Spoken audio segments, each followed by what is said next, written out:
안녕하세요. 놀이 전문가는 아니고요. 저는 이제 놀이라는 요소가 어떻게 인문학적으로 다시 복귀하고 있는지 이런 쪽에 이론적 관심을 갖고 있습니다.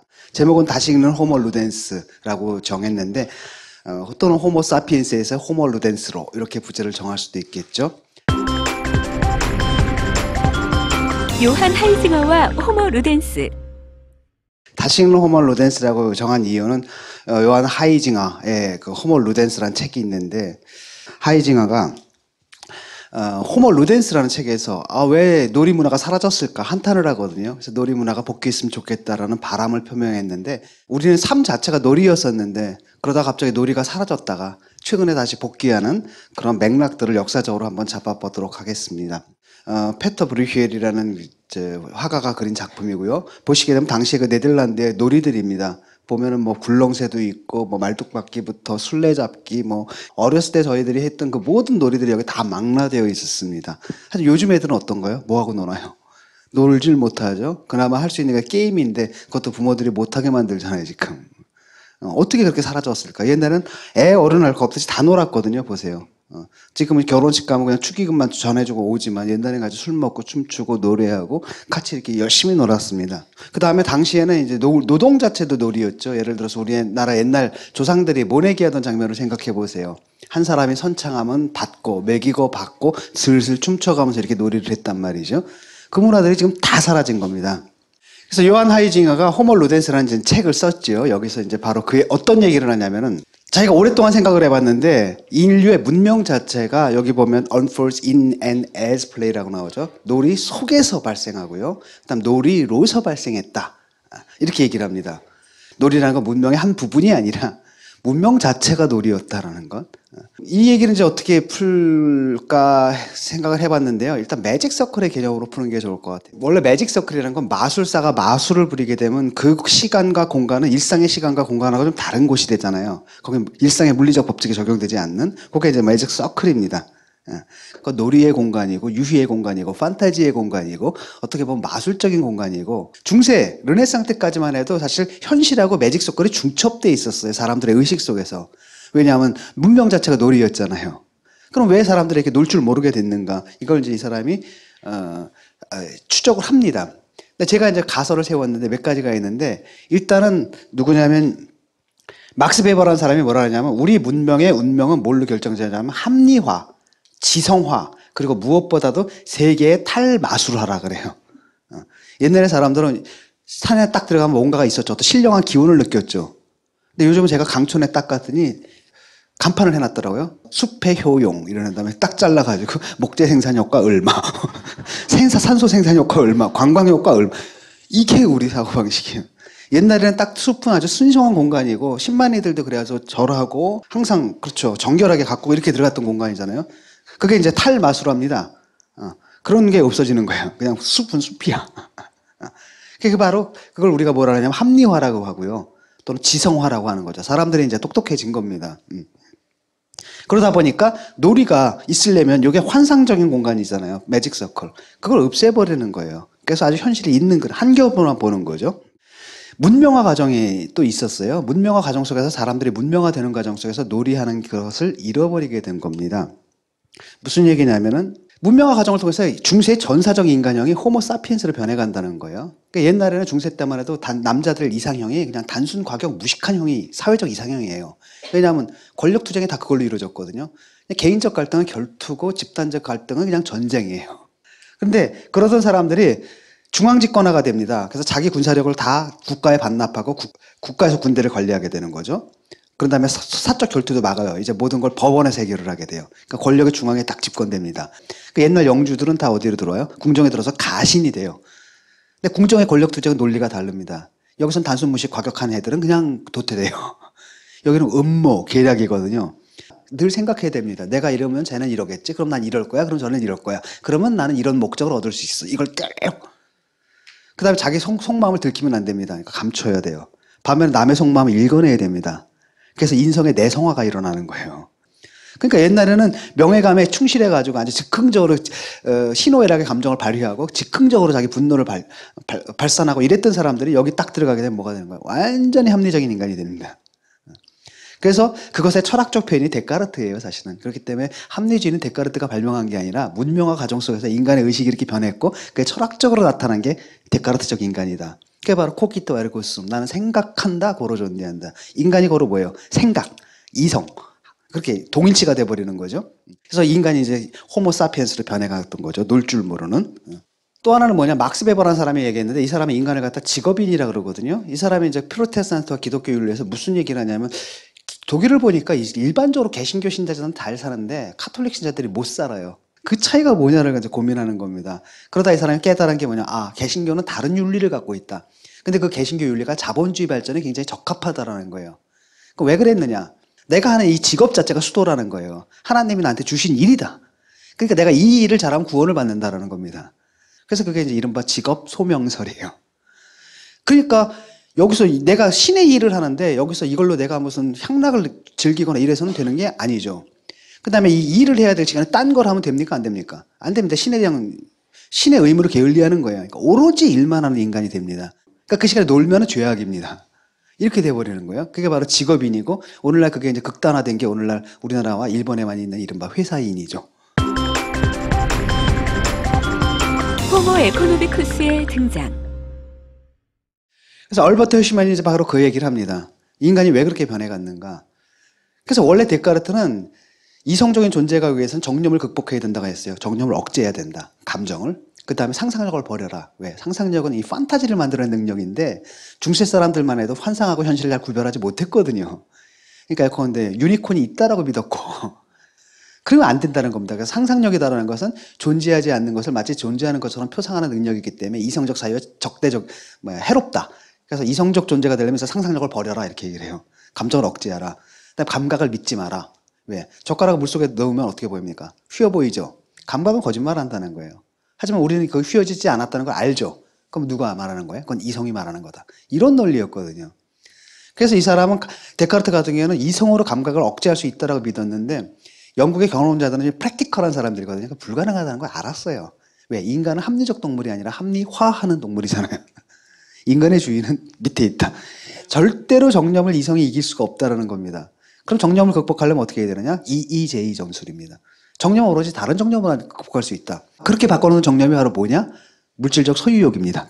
그래서 그 결과 나온 게 바로 뭐냐면은 호모 에코노미쿠스라는 거예요. 유일한 정념은 물질적인 소유 욕망입니다. 그 다음에 머리는 그 욕망을 갖다 실현시키는 데 쓰는 거예요. 냉철한 계산 능력, 이해타산 능력을 갖춘 인간, 호모 에코노미쿠스가 돼버린 거죠. 그래서 이 과정을 역사적으로 살펴보게 되면은 유희인이 옛날에 놀이와 현실이 또는 놀이와 노동이 중첩되어 있었는데 문명 과정 속에서 이게 불연이 되는 거죠. 그래서 인간은 호모 사피엔스, 사유인이 되는 거고요. 그 다음에 이 인간은 직업인, 베르브스맨슈가 되는 거고 또 나아가서는 오늘날에 뭐가 된 거야? 호모 에코노미쿠스. 노는 건 호모 에코노미쿠스의 관점에서 볼 때 논다라는 것은 순수한 경제적 비용과 시간의 낭비예요. 그 시간에 일을 해야지 이윤이 더 나오잖아요. 이렇게 돼버린 거죠.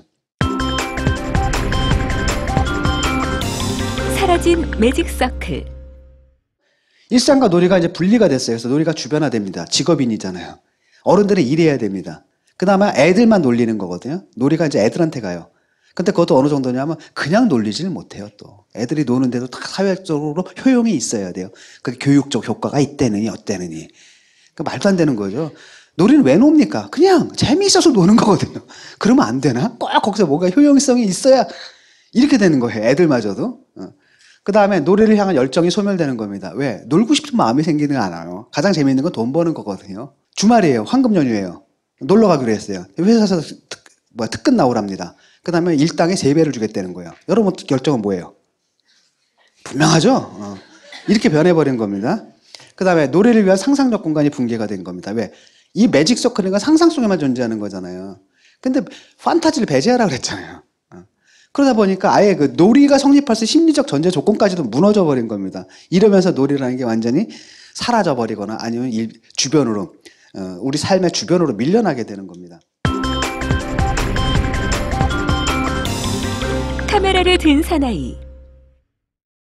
그 다음에 그럼에도 불구하고 아주 오랫동안 사람들은 아직도 세계에 어떤 분위기가 있다. 매직 서클을 뒤집어 씌우는 이런 시각의 버릇을 갖고 있었습니다. 근데 발토 베냐민이 사람이 바로 그걸 완벽하게 깨준 게 카메라와 사진과 영화술이었다라고 이제 얘기를 합니다. 예, 인간이 육안으로 눈을 보는 한은 뭐가 있어요? 아직까지도 아우라가 있습니다. 여러분들 배우들 있죠? 무대에서 직접 연기할 땐 배우의 카리스마에 억눌려요. 딱. 근데 카메라로 연기하잖아요. 카메라로 앞에서 연기하게 되면 직접적 컨택트가 없죠. 그러면 이제 영화 보고 나서 개나 손 한마디씩 합니다. 그게 연기냐? 발연기야? 막 카메라로 보게 되면 관객이 영화를 뭘로 보냐면 촬영하다 NG를 외치는 영화 감독의 눈으로 봐요. 그래서 그건 뭐냐? 시각 자체가 어떻게 변하는 겁니까? 카메라의 눈으로 이제 변해가요. 우리가 보는 시계 대부분 다 카메라로 찍은 거잖아요. 이거 거의 외과의사적인 정확성을 가지고 현실을 마구마구 해보게 되거든요. 여기서 이제 놀이공간이라는 건, 이런 환상적인 공간, 판타지의 공간이라는 건 있을 수가 없게 되는 거죠. 자, 이런 게 이제 예술로 나타납니다. 그러니까 20세기 예술이 대표적인 게 바로 이런 기계적인 미학을 갖다가 구현하고 있다고 할 수가 있습니다. 그러니까 옛날 건축에는 건축이 아니라 사물이자 동시에 모종의 또 다른 층위가 겹쳐져 있었습니다. 장식이 들어가 있었고요. 그럼 건물을 뭘로 본 거예요? 작품으로 봤다는 얘기잖아요. 그 다음 또 하나는 뭡니까? 기호가 들어가 있어요. 상징 같은 게. 예를 들어가지고 교회 건물 같은 거 보면 위에서 내려다보면 십자가 모양이거든요. 실용성하고 상관없는 어떤 상징적 의미를 갖는 거잖아요. 이런 것들이 근데 딱 들어오면 사라져버립니다. 그래서 아돌프 로스라는 사람이 뭐라고 그랬냐면 장식은 범죄다라고까지 얘기해요. 그냥 기능만 충실하면 되지 뭐 쓸데없는 거 넣지 마라. 장식, 기호, 상징 다 빼라 이겁니다. 그 다음 어떻게 되느냐? 그냥 기하학적인 거. 철근, 콘크리트, 유리, 기하학적 형태 이렇게 나오는 거죠. 그런데 최근에 이제 포스트 모던, 이른바 포스트 모던, 이거보다 더 중요한 말은 내가 볼 때 포스트 인더스트리얼 소사이어티고 산업혁명에서 이제 어디로 넘어가는 거예요? 정보혁명으로 넘어가는 거예요. 이렇게 되면서 한번 패러다임의 전환이 확 옵니다. 그러니까 건축에서도 변화가 있는 거죠. 장식, 기호, 상징이 부활합니다. 왜? 자본주의 자체가 미학적 성격을 띠게 되는 거예요. 건물을 만든다 하더라도 실용성 위주로 하는 게 아니라 그걸 작품으로 이런 것들이 바로 미학적 자본주의를 보여주는 거죠. 그래서 옛날에 less is more 다 빼라 그랬잖아요. 요즘은 로버트 벤츄리 같은 사람은 아니다. more is more. 넣어라. 이것도 작품으로서 의미를 갖는 겁니다. 이게 얼마나 실용적이겠어요. 생각해 보세요. 오히려 실용성과 반대되는, 실용성을 해치지만 이게 건물이 그저 사람이 들어 살거나 뭐 하는 기능만 충족시키는 게 아니라 동시에 미적인 감동을 줘야 되는 어떤 것으로 여겨지기 시작한 거죠. 또 여기 있습니다. 루이스 먼포드 같은 경우에는 뭐라 했냐면 도시 건축은 드라마가 돼야 된다는 거예요. 연극이 돼야 된다는 거예요. 왜냐? 옛날엔 그렇잖아요. 내가 어렸을 살 때만 해도 평상이 있고 어른들 앉아서 장기도 바둑도 하고 싸움도 하고 화해도 하고 뭐 이런 드라마들이 있었잖아요. 이제 아파트 살다 드라마가 없어요. 저도 아파트에 살았는데 옛날에 옆집 누가 사는지 몰라요. 그래서는 안 된다는 겁니다. 동선들이 일치해서 거기서 인간적 드라마가 나오게끔 그렇게 다시 지어야 되는. 모던의 그 아파트 건축에서 벗어나야 된다는 거죠, 이 사람은. 그래서 드라마가 돼야 된다는 거예요, 건축 자체가. 그런가 하면은 알도 로시 같은 경우 건물은 그냥 건물이 아니다. 말딱 사물이 아니라 거기에는 문화적 칭위, 문화적 기억, 역사적 기억이 첨첩이 쌓이는 어떤 것이다. 그걸 보존해야 된다라고 얘기를 하는 겁니다. 아마 전 세계 나라에서 자기의 과거의 기억을 우리나라 서울처럼 이렇게 완벽하게 지워버린 데도 없을 거예요. 그 몰랐던 겁니다. 모던. 그러니까 무조건 이렇게 옛날 거는 그냥 낡은 거고 푸진 거고 없애버려야 될 거고 이렇게 생각하는 거 박정희식 사고방식 있죠. 다 없앤 겁니다. 이제 뒤늦게 이제 그걸 알아가지고 기껏해서 남은 게 이제 길바닥 다니면서 보는 게 여기 뭐가 있던 터입니다 이런 거 있잖아요. 그 정도를 보게 된 거죠. 안타까운 거예요. 이거 다 놓쳐버린 겁니다 우리가. 건물을 갖다 그냥 냉정하게 사물로만 보는 게 아니라 건물, 이 도시건축 거기에 뭔가 또 다른 칭위들, 의미, 상징, 기억 등등의 칭위가 있다라는 거잖아요. 그걸 얹혀놓는 게 지금 중요해요. 이제 자본주의적 생산에서. 그게 미학적 자본주의입니다.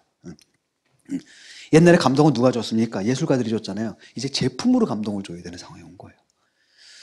자, 또 이제 다시 모던으로 한번 돌아가 보죠. 모던으로 딱 들어가게 되면 어떻게 되느냐. 옛날에 노동과정 속에서 완전히 유의적 요소를 다 쓸어버립니다. 노동과정에서. 노동과정의 합리화라는 게 일어나는 거예요, 이른바. 이런 거죠. 테일러리즘입니다. 망치질하는 걸 사진을 찍어요. 연속 사진을 찍습니다. 찍죠. 여기서 분석을 해가지고 불필요한 동작을 빼는 거예요. 딱 필요한 동작만 남고 그 필요한 동작을 모든 노동자들한테 훈련을 시켜요. 그러면 시간과 비용을 절약할 수가 있잖아요. 이게 놀이가 아니라 완전히 기계적으로 일을 하는 게 되는 거죠. 그뿐 아니라 이제 포드 시스템이 들어와요.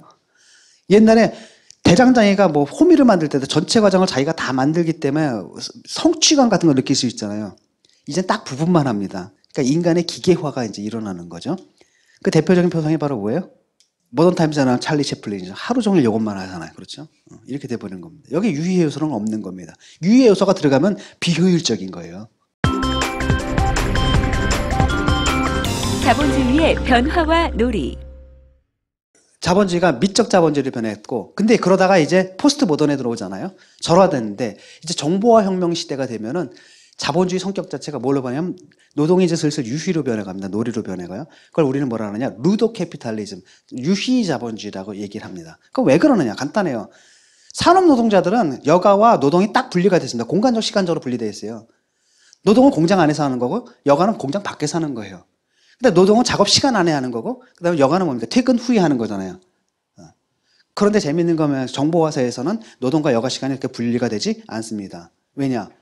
클릭 한 번에 근로 모드에서 클릭 한 번에 오락 모드로 갔다가 다시 부장님 들어오시면 클릭 한 번에 근로 모드로 다시 돌아올 수가 있는 거예요. 왜 그러냐면은 노동의 수단하고 오락의 수단이 일치해요. 컴퓨터를 가지고 일하고 컴퓨터를 가지고 노는 겁니다. 이게 구별이 안 된다는 거예요. 예를 들어 그 다음에 또 하나는 뭐냐면 이제는 산업혁명 때하고 정보혁명 때 디자인 원리가 달라요. 산업혁명은 기본적으로 기계를 먼저 만들었고 인간을 거기다 뜯어 맞췄죠. 그러다 보니까 인간이 기계가 됐잖아요. 아까 찰리 채플린처럼. 근데 정보화 혁명의 인터페이스 디자인 원리는 거꾸로 갑니다. 상수가 인간이에요. 인간을 놓고 인간의 필요에다가 기계를 뜯어 맞추는 겁니다. 그게 이제 오래전에 여러분 들어보셨을 거예요. 에르고노믹스라고 이른바 생체공학적 디자인 이런 거 있죠. 자판도 막 휘어놓고 이런 것들입니다. 딱 모든 기계 자체를 인간의 생체 구조에 맞게끔 하는 거라는 거죠. 그래서 중요한 건 이제 휴먼 팩터가 중요해요. 옛날에는 자연법칙만 해서 기계만 만들면 되고 인간은 그냥 강제로 군대식으로 뜯어 맞췄잖아요, 거기다가. 근데 그게 아니라 기계를 디자인할 때도 뭐부터 고려해야 돼요? 인간부터 고려해야 돼요. 인간. 그걸 휴먼 팩터부터 고려해야 되는 겁니다. 그래서 나온 게 UI라 그러죠. 유저 인터페이스.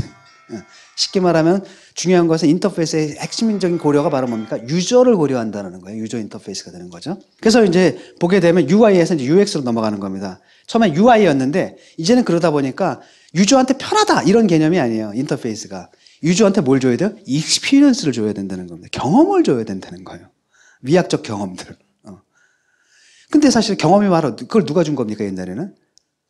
예술가들이 하던 거거든요. 경험을 전달하는 거. 근데 그걸 갖다 이제 누가 하고 있는 겁니까?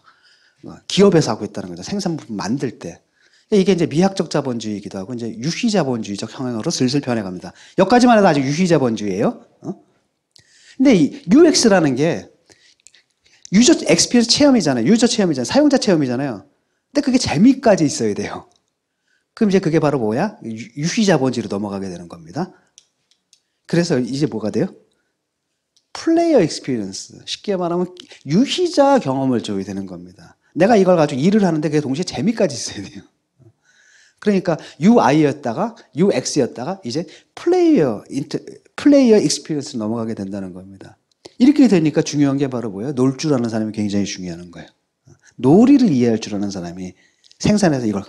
그럼 호모사피엔스의 인간들은 뭐냐? 하청이에요. 이런 거 만들어줘. 그러면 애들이 딱 만들어주는 겁니다. 또 하나는 이제 기호자본주의인데 이 형상은 아실 겁니다. 이제는 사람들이 사용 가치를 소비하는 게 아니라 뭘 사용하냐면 그 상품을 갖다가 사용 가치로 소비하는 게 아니라 뭘로 소비하냐면 기호로 소비를 해요. 예를 들어가 제일 보세요. 여러분 핸드폰이 있죠. 산지 얼마 되셨어요? 1년? 보세요 이거. 8년이거든요. 아무 문제 없는데 여러분들 왜 그거 버렸어요? 그러니까 사실은 여러분들은 뭐냐 상품을 소비하는 게 아니라 상품과 상품의 차이를 소비하는 거예요. 신제품이 나면 못 쓰게 돼요. 그렇죠? 상품과 상품의 사이를 소비하는 거예요. 그러니까 기호로서 소비한다라는 거죠. 그게 바로 세미오 캐피탈리즘, 이른바 기호 자본주의 현상입니다. 이게 산업혁명 이후에 정보혁명에는 자본주의 성격 자체가 이렇게 변해가는 거예요. 그래서 결국은 산업사회에서 어디로 가요? 탈산업사회 또는 산업 이후 사회로 넘어가는 거죠. 산업혁명에서 정보혁명으로 넘어가다 보니까 자본주의가 어떻게 돼요? 기호 자본주의로 변하고 미적 자본주의로 되고 유희 자본주의로 변하는 겁니다. 그러니까 자본주의 틀에 기호의 측면, 미학의 측면, 즉 작품의 측면, 유희, 놀이의 측면이 중첩돼 버리는 그러니까 또 다시 매직 서클이 다시 귀환하고 있다고 할 수가 있습니다. 일하면서 놀고 놀면서 일한다. 자, 그러니까 놀이 요소들 한번 봅시다. 프로슈머가라 그러죠. 이제는 내가 콘슈머가 아니라 동시에 프로듀싱을 해. 내가 노는데 그게 생산이 됩니다. 그 대표적인 사람이 이제 모더들이래요. 컴퓨터 게임이 나온 걸 뜯어가지고 그 프로그램 있잖아요. 소스 뜯어가지고 그걸 갖다가 자기들이 막 고쳐요. 고쳐서 새로운 게임을 만들어요. 그래서 지들끼리 막 유통시키고 놀고 하는 사람들이 있습니다. 왜 고수들 있잖아요. 컴퓨터 고수들. 그냥 노는 거 재미없고 그렇게 노는 애들이 있거든요. 그 다음 심지어는 뭐냐면 애들이 그 뜯어가지고 해체해가지고 하는 가운데 버그를 잡아줘요.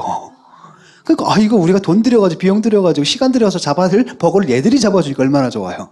그러니까 냅두고 그 다음에 어떻게 하냐면 아예 그냥 소스를 공개를 해버려요. 이렇게 만들었습니다. 마음껏 고쳐 쓰세요. 그럼 이 사람도 노는 거잖아요. 그런데 거기서 가치가 생산돼야 되냐. 프로슈머니까. 이 사람들 컨슈머를 했는데 거기서 프로듀스가 된 겁니다. 그 가치를 누가 뺏어가는 거예요. 게임에서 가져가는 거고. 기껏 리워드 정도가 주는 게 그 중에 하나를 특채를 한다든지 이 정도. 이게 이제 뭐랄까 정보화사회 화이트 칼라라고 하면 정보화사회에 또 블루 칼라들이 있어요. 중국에 가면 이제 게임 회사에 고용돼가지고 골드 파밍이라는 하는 사람들입니다. 이게 게임하면 아이템 따잖아요. 왜. 그래가지고 아침에 출근해서 여기서부터 이게 지금 일을 하고 있는 겁니다. 감시인도 있죠. 이 사람이 고수예요. 그래가지고 컨설팅 해줍니다. 이럴 땐 이렇게 하고요. 이럴 땐 저렇게 하고 컨설팅도 해줘요. 자, 그럼 이 사람들은 일하는 걸까요? 노는 걸까요? 이게 문제가 있다는 거죠. 그래서 재밌는 건 이제 미국의 이제 게임 학자가 반문을 했어요. 이 사람들이 자기가 하는 일을 일로 생각한다면 딱 저 근무 시간 끝난 다음에 다시는 저걸 안 할 거다. 그래서 봤어요. 역시 3분의 1은 딱 끝나고 나서 딴 일을 하더래요. 근데 문제는 나머지 3분의 1. 이 사람들은 딱 회사 끝나자마자 바로 PC방 가더니 그 하던 게임을 계속 하더라는 거예요. 이건 도대체 뭐냐는 거예요. 노동과 유희가 막 결합되어 있다는 거죠. 그래서 요즘 그러다 보니까 완전히 새로운 유형의 노동자들이 나타납니다. 정보화사회 인지노동자들이 있고. 또 하나는 뭐냐. 제품이 이제 감동을 줘야 돼. 미학적 감동을 줘야 돼요. 그쵸? 그러니까 문제는 뭐냐면 그 정서를까지 전달해야 되는 겁니다. 그러니까 이른바 무슨 노동자가 생겨요? 감정 노동자가 생기죠. 그걸 에모타리아트라고 해요. 진짜 짜증나는 거죠. 어떻게 보면. 아주 피곤한 상황이 된 거죠. 그래서 이모타리아트와 코그니타리아트와 플로레타리아트를 이렇게 노동 계층이 또 분화가 돼버립니다. 게임이 세계를 지배한다. 게이미피케이션. 자, 이런 사회다 보니까 이제 퍼놀로지라는 게 굉장히 중요해요. 디자인할 때도 펀이 중요하거든요. 그래서 퍼놀로지, 게임 재미학이라는 게 이제 또 등장합니다. 디자인을 한다더라도 재밌게 하는 거예요. 이렇게. 그래서 이제 파타피직스 상태가 되는 겁니다. 즉 가상과 현실이 중첩된 상태. 또 다시 현실 위에 매직 서클이 중첩된 상태. 이걸 저는 파타피직스라고 부르거든요. 어떤 상태냐면 여러분들이 보셨을 거예요. 이런 거. 해리포터 상황. 해리포터가 현실의 육체를 가졌는데 어디 들어가요? 체스 게임 속으로 들어가죠. 그 루이스 캐롤의 앨리스도 그런 거라는 거죠. 이런 상황. 실물장기입니다. 옛날 중세 왕들이 즐겼던 실물장기. 이렇게 되는 겁니다. 아시죠, 여러분? 윈도우 OS잖아요. 그 윈도우가 진짜 윈도우라고 한번 생각해 보세요. 진짜 창이라고. 현실을 보면서 클릭. 지금 이런 상태가 되어버리는 겁니다. 실제로는. 그러다 보니까 이제 게이미파이 하는 게 중요해요. 모든 것을 게임 상황으로 만드는 거예요. 옛날에 게임을 추방했잖아요. 노동에서 오락적 요소를 추방했죠. 이제는 거꾸로 노동에다 오락적 요소를 결합시켜야 돼요. 왜? 게임은 재밌거든. 노동은 재미없잖아요. 그래서 지금 기업에서 대부분 한 80% 이상이 어떤 방식으로든 게이미피케이션을 이용하고 있습니다. 이게 일반적인 학습 상황인데 이 게이미파이라는 애들 머릿속에서 이런 일이 벌어지는 거예요. 그러니까 학습을 하다 아주 게임처럼 놀이처럼 즐길 수 있는 거죠. 기술적으로 지금 다 가능합니다. 문제는 뭐냐? 놀 줄 아는 사람이 없어요. 게임 디자이너가 없어요. 사람들이 어딜 재밌어하고 어딜 지루해하는지 요걸 포인트를 잡아줘야 돼. 이런 감각을 가진 사람이 없는 겁니다. 그럼 게임과 게이미피케이션의 차이는 뭐냐? 게임은 자기 목적이 아니라 놀기 위해서 하는 겁니다. 게이미피케이션은 다른 목적이 있어요. 다른 목적 실행을 위해 가지고 게임의 재미를 이용하는 게 게이미피케이션입니다. 게이미피케이션은 재미가 있어야 되거든요. 그러니까 호모 루덴스적 인간이 필요하다는 거죠. 이제는 이게 왜냐면 경영, 노동, 교육 모든 요소에 다 들어가거든요, 지금. 이건 이제 폴드잇이라는 게임입니다. HIV 바이러스, 에이즈를 일으키는 그 바이러스에 치료약을 개발하려면 그 구조를 알아야 되는데, DNA 구조를. 근데 그걸 밝히는 게 이렇게 종이 접기 있죠. 학 있죠. 왜 펼치고 접고 이런 거랑 굉장히 비슷하대요. 그래서 과학자들이 10년 동안 들러붙었는데 밝혀내질 못했어요. 그래서 이걸 게임으로 만들었습니다. 그래서 전 세계적으로 몇십만 명이 참가했거든요. 여기 보면 랭킹이 있고요. 스코어도 있고요. 그다음에 그룹 컴피티션도 시켜요. 국가별, 한국 대 일본, 경쟁심을 불러일으킵니다. 그래서 몇십만 명이 달려들었습니다. 그래서 문제 풀었어요. 얼마 걸렸느냐? 보름 걸렸어요. 이 사람들은 자기가 재밌게 놀았잖아요. 보통 놀고 나면 허탈하죠. 근데 의미까지 있었죠. 보람까지 느끼는 겁니다. 이렇게 문제를 해결하는 방식. 어떤 사람은 이제 노숙자인데 구걸에다 게이미피케이션을 도입했습니다. 종교별 경쟁을 시키는 겁니다. 어떤 종교가 노숙자를 가장 잘 돌보는가 해서 불교, 기독교 해가지고 이렇게 그래서 정치적으로 이제 오바마가 자기 대선 때 게이미피케이션을 이용해가지고 거기 열심히 참가한 사람들한테 배지를 줬습니다. 이건 자기가 블로그나 이런 데 걸어놓을 수가 있으면 명예가 되는 거죠. 아메리카스 아미 같은 게임은 뭐냐면 미국의 국방성에서 만든 게임이에요. 왜? 미국에서는 모병제잖아요. 군대 안 올라 그러거든요. 안 갈라 그럽니다. 그래서 이걸 뭘로 하냐? 게임으로 만들어서 정말 미국 병사가 돼서 미션을 받아가지고 세계 각지에서 미션을 수행하는 연습을 해요. 그다음 다 끝나면 재밌지? 그다음에 바로 어디로 연결돼? 모병과로 연결됩니다. 굉장히 많은 효과를 보는 거예요, 이게. 이러다 보니까 뭐 반대편은 또 가만히 있습니까? 가만히 안 있죠. 걔들도 또 합니다. 알카에다에서 게임으로 모집하는 겁니다. 초등학교 때부터 이스라엘 병사 죽이기 게임, 미군 병사 죽이기 게임을 해요. 그런 애들이 나중에 현실에 자라서 뭐가 되는 거, 실제 테러리스트가 되는 거고요. 그러다 보니까 걔들도 그걸로 테러리스트를 충원을 해요. 게임을 이용해가지고. 그래서 옛날에 뭐라 그러냐. 지하드가 성전이잖아요. 홀리 워인데. 옛날 홀리 워가 뭐가 됐어요? 이제 홀리 워크래프트가 됐다. 이렇게 된 겁니다. 그걸 제일 잘하는 게 IS입니다. 알카에다랑 IS랑 차원이 달라요. IS의 성원의 절반은 서구에서 온 애들입니다. 가장 발전된 나라에서 온 애들이기 때문에 가장 발전된 IT 테크놀로지와 가장 발달된 문화적 감성을 갖고 와요. 그래서 얘네들이 만든 동영상 같은 거 보면 그냥 MTV 수준이고요. 게임도 만듭니다. 이거 게임 만들어가지고 IS에서 만든 게임이거든요. 이걸로 애들 충원하는 겁니다. 무서운 애들이죠. 어느 정도로 감각이 좋으냐면 이런 거예요. 근데 지금 얘 카메라 앵글을 보세요. 어디 있습니까? 총구에 있죠. 이게 딱 뭐의 시점이냐면 게임 시점이에요. 그러니까 시점이 달라요. 우리는 같은 사진과 영화의 세대는 사진, 영화, 텔레비전 세대하고 게임 세대는 아예 시점이 달라요. 근데 그걸 이용해가지고 동영상을 만드는 겁니다. 이렇게 한 식으로 악용될 수도 있는 거죠. 이것도 이제 문제입니다. 그러니까 실제 처형하는 장면이잖아요. 피가 막 나오고 있죠. 카메라를 여기다 달았어요. 근데 이게 뭐처럼 느껴지냐면 게임의 한 장면처럼 느껴져요. 뭐 닌텐도 게임에서 칼로 찌르면 피 튀지잖아요. 막. 이런 것처럼 느껴지면서 여기서 현실과 가상의 차이를 지어버리는. 그러니까 이것도 사실은 뭡니까? 매직 서클에 중첩되는 거죠. 그걸 갖다가 굉장히 악용하는 방식이 있습니다. 미래의 지배자는 호모 루덴스. 요즘 세계관 그랬더니 뭐라 그러냐. 아카이지의 세계관은 뭐 프롤로그가 나옵니다. 여기에 무슨 대륙이 있고 여기서 무슨 왕국이 있고 뭐 이런 우리의 세계관이 이거였잖아요. 부르주아 프로레타리아 막 이런 거였는데 요즘 세계관은 이런 거라고 얘기를 하거든요. 이게 이제 세계가 이제 중첩되는 거죠. 근데 그게 이제 아까도 얘기했듯이 굉장히 좋은 방향으로 사용될 수도 있지만 악용되는 방향으로도 사용될 수가 있는 겁니다. 중요한 건 가짜가 가짜라는 걸 인식하는 거예요. 되게 문제가 되는 상황은 가짜를 진짜로 착각하게 만드는 거예요. 그게 되게 악용되는 경우거든요. 그래서 좀 제가 볼 때는 이 파타피지컬한 경향, 쉽게 말하면 매직 서클이 중첩되는 경향은 불가피합니다. 이건 필연적인 과정이에요. 그건 오용될 수도 있고요, 선용될 수도 있는데, 그 오용되는 경우와 성용되는 경우를 보면 어떤 차이가 있느냐? 오용되는 경우, 악용되는 경우에는 대개는 장난증으로 이용을 해요. 그걸. 즉 가상을 뭘로 착각하게 만들어요? 현실 또는 현실의 그 참혹한 거잖아요. 그걸 가상의 놀이처럼 그 잔혹상을 없애주는 거죠, 그렇게. 잔혹상에 대한 감성을 없애주는 이런 방식으로 사용되는 건 악용될 경우고요. 선용될 경우에는 그 차이를 알죠.